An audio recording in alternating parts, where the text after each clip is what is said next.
Good afternoon. My name is Imam Kasheef Abdul Karim. I'm representing Mohammad Islamic Center of Greater Hartford, but I'm also here representing the Muslim clergy and the general clergy of all the communities within the area of Hartford. And I would just like to make the following statement on their behalf. This great country in which we live, we have to realize, was founded on some very basic freedoms. One of the basic freedoms was the open practice of everyone's faith. And we know that the founding fathers of this country, all of them, from Thomas Jefferson to Ben Franklin, were all leaders in this endeavor. Besides the freedom to behave and to believe, we are nations of believers that holds the same basic concepts together. We're all believers. We all believe that we should have the basic freedom to pursue happiness, to have equal opportunities, to be free to express ourselves, and to do all the things. We believe that these are not only man-made rights, but these are God-given rights that are given to us. In all of our holy books, all of them from the Torah, the Quran, and the Bible, we know that suspicion is frowned upon by all of them. In Islam, suspicion is considered a major sin. It's a sin that the Creator sees as a very punishable offense. The founding fathers of this country also felt that spying and suspicion was also a major offense. They would also punish people for these major offenses, and some of them would be sued and killed for these acts of what they call treason. However, today we know that America still sees spying on this country and revealing the secrets of this country as a major offense. We know this is true just by looking at what's going on with Snowden, the massive manhunts, and all these things that have gone about to protect the privacy that this country values for itself. However, ironically, the basic idea of privacy is being abandoned by the same people who claim to value it the most.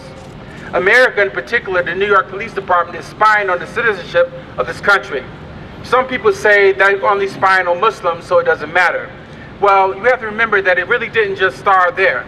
At one time, the government spied on the Jews and the Catholics. Right now, we don't even know if they're spying on the Tea Party or some other groups. Who knows, we may be next. It appears to be open season for anyone who has an opinion about anything. So don't think it is only limited to Muslims being spied upon.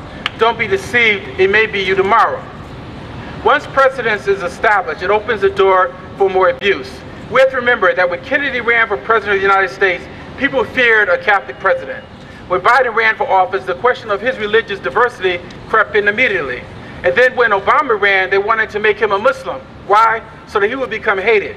See, religious bigotry is still alive in America, and it can shift to any group at any moment. At this time, the target is the Muslims in America. They're only Muslims, some may say, so they're still only going after the Muslims. Well, I'm Muslim. But I'm not just Muslim, I'm Muslim American. I was born in Rockingham, North Carolina, in the Clay Hills, born Southern Baptist. This is my origin. My people came here as slaves, and I was part of the community that was slave for over 500 years. We've earned our place in America. But yet we are still being harassed and still being treated inappropriately and still being treated as though we don't have the full rights of citizenship. When I think about the Japanese, I think about the Indians, I think about the Jews, the African Americans, and even in our recent history, the Polish, I can't help but ask, why are all these things happening still here in America?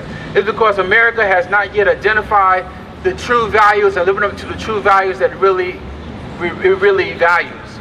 We have to also realize that as long as we continue to live this crazy behavior, doing the things that the terrorists say that we are, and becoming those things that they say they want we are, they will continue to win.